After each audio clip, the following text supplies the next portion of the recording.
Luxury is belonging and not belonging. I think it's a great time to be in design. I completely agree with Shabnam. When I entered her Juhu home first, heartbroken saying, Madhuri lives like this. So what's a red flag? So you should know when to say that this is not for me. That it could be a huge disaster. Hey everybody, my name is Manit Shah. Hi, I'm Apoorva Shroff, the founder of Lift Design. Hi, I'm Shabnam Gupta. I'm the principal designer at The Orange Lane, and I'm the founder of the label Peacock Life. We want to bring the world together with design. And as our world is evolving and progressing, it is the people and the creators that are the ultimate reason. And with evolving habitat, that's what we're aiming to do, to put the Indian architecture and design fraternity on the global platform. And I hope you like what you're going to be seeing now.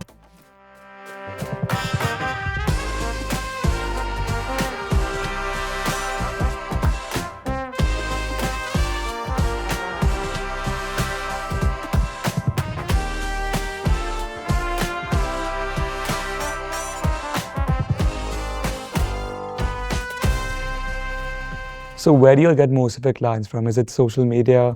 Is it word of mouth? How do they get to know about you and your work? So social media actually has come in the recent few years. Our studio's been around for 24 years now. And we actually don't even have a PR agency. We've purely grown word of mouth. And I think it's been really good for us because we get like-minded clients. We attract clients who know of the goods and the bads that we bring on the table. So it's a known devil. And I think it's also rock solid when it works that way. So unlike Shabnam, although I started my practicing architecture 20 years ago as well, I only branched off and started Lith a couple of years ago. And for me, social media has been a huge platform to create an identity for myself. So while a lot of people kept associating me with my past, I think social media has definitely helped me announce to the world that, you know, I have a brand that is new today. And that has definitely helped my business. And I have to say thank you for this simple, small platform that has helped generate this huge identity for me today. Yeah, no, in fact, I feel social media is a very powerful tool because I've seen so many young designers be able to set up their entire business through social media. So, I mean, it just depends on how you use it. Yeah. Exactly. It's powerful for sure. And it's free, it's available, just and it's visual. You can go for it. And it connects people. Yes. So absolutely. So is that a reason why we see luxury design moving away from tier 1 and tier 2 cities towards the smaller towns? Everybody, I think, is aspiring for what they see on social media today. You know, you have clients who come in and say, oh, can you give me this? And everybody is either referring to Pinterest or social media or some reel that they've seen, and it doesn't matter whether you're tier 1, tier 2, you know, everybody has internet today, and everybody has the right to say, I want this. So yeah, for sure. So let's dive a bit more into your work and the way you all work as architects in this field. Do you all engage in self-critic of your own work? Yeah, for sure. I'm a Libran. So even after it is built, I'm questioning why, what, when, how. So I definitely ask everybody around me what they think of something I have designed because I want everybody's opinion. But I think I know exactly what I want. So I fine-tune those questions in a way so that I hear the answers that only I want to know, that I already know the answers to. So in fact, people who are close to me, they do not indulge me so much. They'll be like, stop wasting my time. What about you?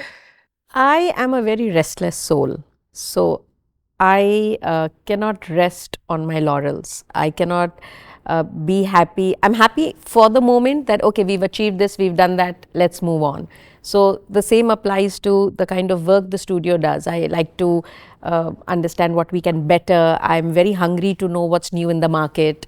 I'm constantly on social media, not to Waste time. not to waste time, yeah, not to just like mindlessly scroll reels, but I actually love to see what are people across the world doing, what is something new that someone's used, and I think my teams are quite fed up because I actually have a group called Let's Get Social, where I like to just keep posting stuff that we should start using. So I think it's very helpful in that sense. Interesting. And since both of you have your own practices, what is it like being a woman entrepreneur? Is it a blessing or a curse? I would, misery is a choice. You can choose to see every glass as half full or empty.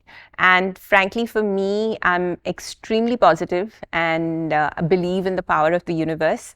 And yeah, I think I'm a blessed soul, and I enjoy doing what I do. I think in the category of luxury because I can do what I want to do. How many people actually enjoy what I wake up in the morning happy to go to my sites, and yeah, definitely. You see, for me, I come from a home where a woman is considered to be a Shakti. And I genuinely believe that women are a far more powerful sex, only from a perspective that we can multitask so much and we can endure so much. I think men are, for ages, they've been breadwinners, but the buck stops there. I think women can birth children, they can run businesses, they can be entrepreneurs, they can be the nucleus to a family, and they can do all of that while looking pretty and all of it seeming so seamless. So for me, I think women are very strong any which ways. You put that really well. Yeah. So, is it art or the environment? Pick one, if you had to. Want to go first? I think the environment is very artistic. Wow. That's a good way to put it. It is. It's true. I think most of us get inspiration, and the first person who actually got inspiration, the only thing that they had that inspired them was nature. So you can't run away from that. It's where we all come from. Talking about inspirations and aspirations, do you think receiving awards at these felicitation events are something architects look up to, or it's just become something that you have to go for? That's actually, see, in a way, I think recognition is good for any field. If you work hard and you get recognized for it, there's nothing wrong with it. But I will take Amir Khan's stance on this and say, I'm not going to any award ceremony. No, don't quote me on that. I'm happily go. but yeah, I think it's a little over the top today, where it's become a little bit of vendors and people wanting to get architects' attentions, and so they start, hosting their own award shows, and you are compelled to attend it if you're winning something. So I think there's a little bit of a tricky line there. I think it's always lovely to be appreciated and your work be endorsed through awards. But I think sometimes it becomes a bit of an overkill. I think when an award is purely to recognize your work, it's great. But when it becomes an agenda to just try to get brands and to try to get the fraternity together with that hook, I think that somewhere is not as appreciated. Interesting. And I believe both of you have served as jury members on these award shows. Yep. What is it like evaluating the entire process? I think that process is fun because you're actually with the fraternity, you're looking at people's work. Some of the works are so identifiable that even though there is no name, you can just look at it and you know which studio has done it. I think also as a design fraternity, I'd like to think, and I'm usually someone who's very, very optimistic, that I don't see our fraternity appreciates each other's work. At least I do. I always feel I can learn from what others are doing, and I like to see good work. So I think when you're sitting in the jury, you are kind of getting to know what others are doing, how they're thinking, how they're presenting, and it's lovely. It's a lovely process. I agree, and actually I was fortunate enough to be a juror on an international platform as well. And the work was just simply inspiring. I loved going through it. I don't know how time flew. I had so much inspiration apart from my nature walks that day. Well, let's assume it's retirement day today. Where would you be? What would you be doing? Working. How would you spend it? I was going to say, If not retirement? I'm not going to retire. I mean, you can slow down, you can become more picky, you can become more choosy, you can travel much more while working. But I think work is what just keeps you going, it keeps you alive. So I don't think I will ever be able to just stop and do nothing. I'll drive everybody mad. That's the other thing I think about architecture or our field, right? It doesn't require, for me, if I were a doctor and my hand started to tremble, I may not be able to operate, but I could still consult. Similarly, as an architect, I think today I need not ever stop drawing. And as long as there's work for me, I will keep doing it. That's great to hear. So let's move on to the rapid fire. Ooh. Who wants to go first? Go for it. Actually, we should be asking you some questions, don't you think? Let's do that later. Okay, let's start with Apoorva. What's the smallest project you've ever tackled? Smallest would probably be 500 square feet. You want to name it? Yeah, it was my aunt's house. I was just starting my career. I've even done a bathroom. Yeah, we You all want to talk started about like that? that. I think that's how everybody starts. Okay, which country besides India do you think you'll truly understand architecture in? Which country besides India will I truly understand architecture in?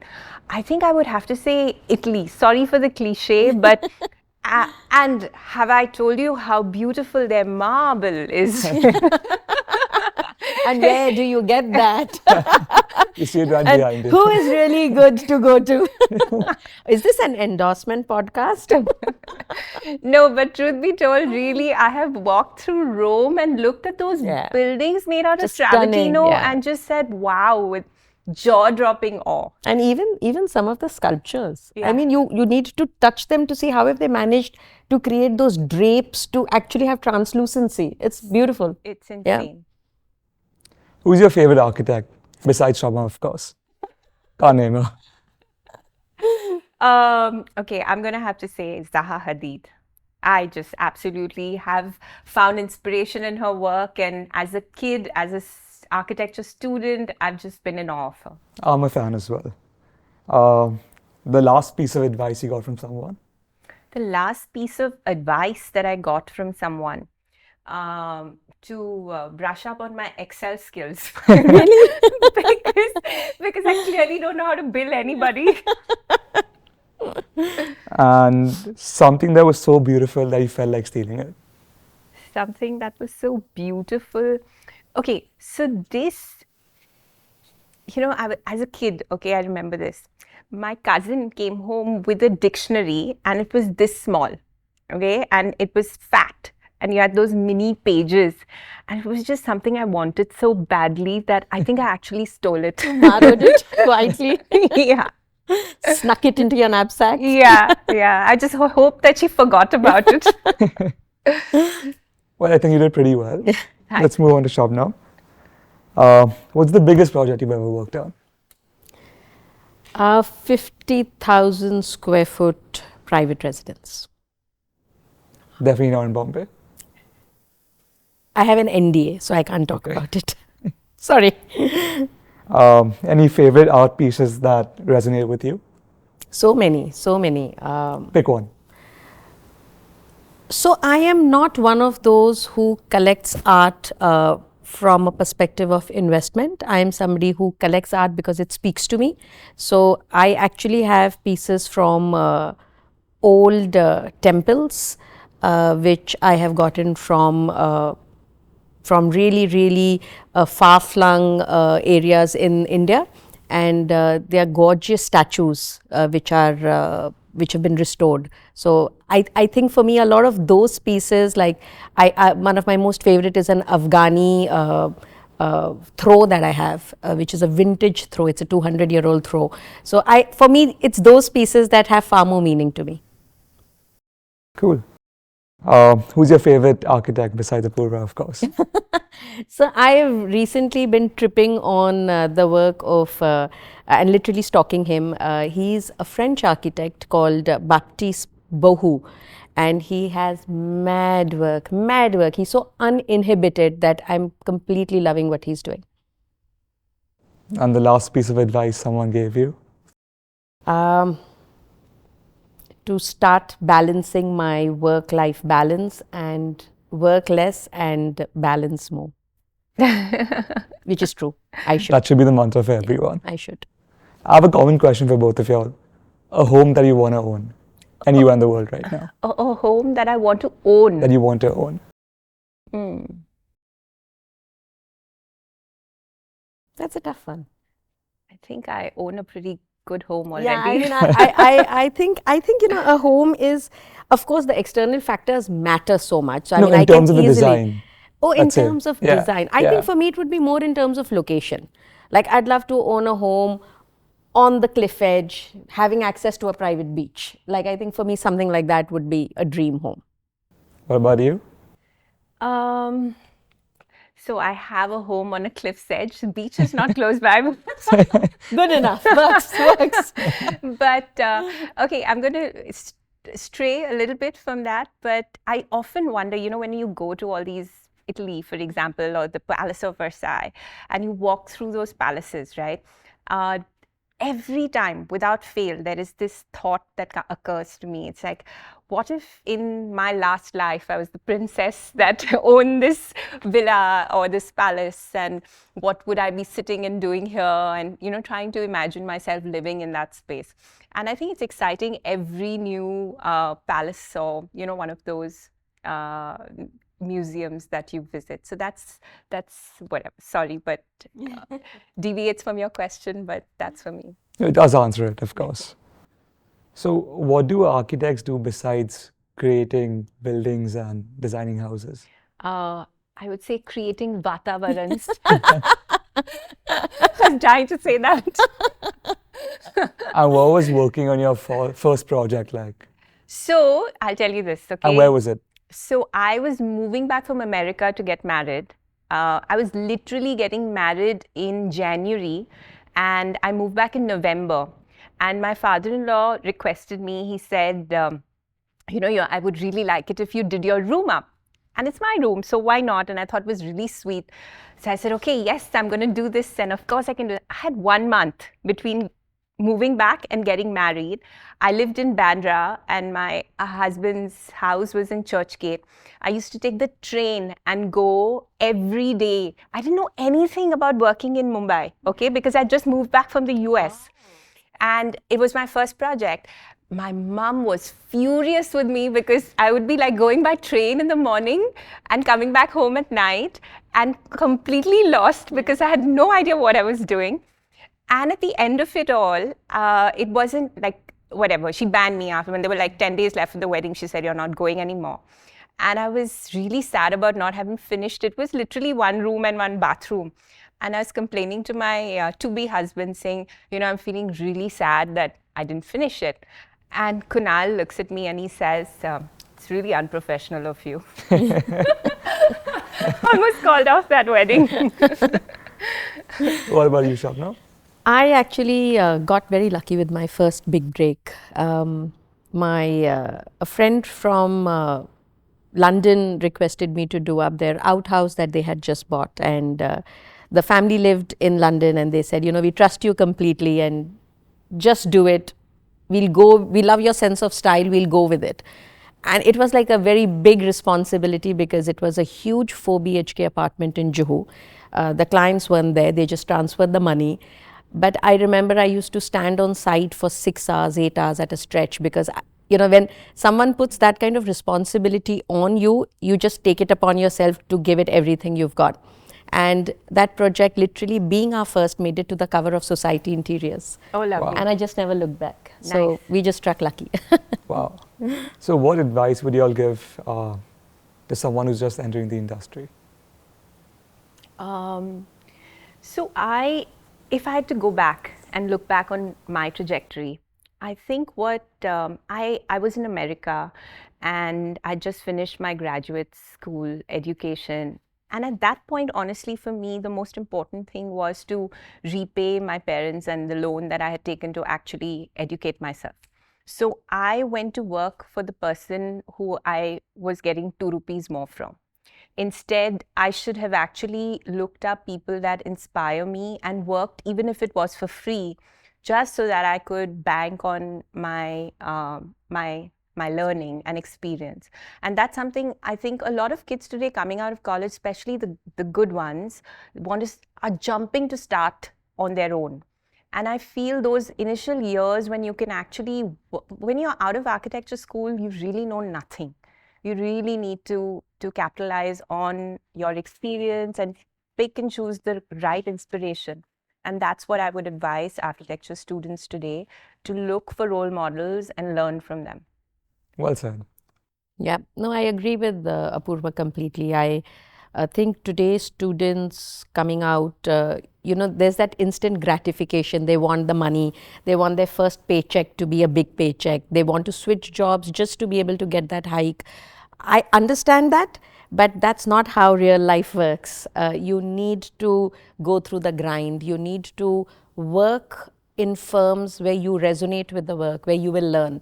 The money will come. The money is just an outcome of all of this that we do. So you need to hang in there and you need to make the right choices. Yeah, I do see that with all my friends. Yeah. We see that with a lot of the next gen. But there are good kids. They're good kids, but they just need to get this direction. That's it. I think we're done. Thank you for sharing your insights about the industry, about the way you all work. Thank you for having us. This was really wonderful. Thank you, Thank Manit. you. Any questions? Shall we ask you some questions? Yes, I really think we should. I really think we should ask you at least something. So I want to understand that I've seen the earlier episode of the podcast that you hosted, and I think it's really wonderful because there's no endorsement. You do come from a family that is one of the larger. I don't want to use the word supplier or vendor, but manufacturer, or y'all have a great strength in the industry already. But there is, in a way, none of that weight that's coming onto this podcast. It's just about getting the Indian design fraternity to talk about themselves. What made you do something like this, or how did this come about? So my goal was to essentially put the entire Indian architecture fraternity on a global level. I've seen we're continuously importing architects. It's high time we start exporting them. So that's my goal. Fantastic. Through this podcast, yeah. Really, really great endeavor. Yeah. Okay, let me ask you a little more personal question. So how is it growing up in this palace? And okay, for a question before that, what was your home before you moved here? How old were you when you moved here, and what was the transition like? I think I moved around 11 years back. Okay. So maybe around 10. I used to stay in a joint family before this. Okay. Now we just split up in different floors. I think it was much cozier then. The family is more tight-knit. You got to see each other more often. Now it just feels like everyone's all over the place. Yeah. I come from a joint family too, Yeah. so I know what you mean. Yeah. Yeah. There you go. So luxury is not space necessarily. Yeah, absolutely. That's a nice way. Yeah. That's true. It's about people. It's about just being there. Yeah, Absolutely, with each other. absolutely. Yeah. Well, it's great talking to both of you. Great Thank talking you so to you. much. Thank you so much. Thank you.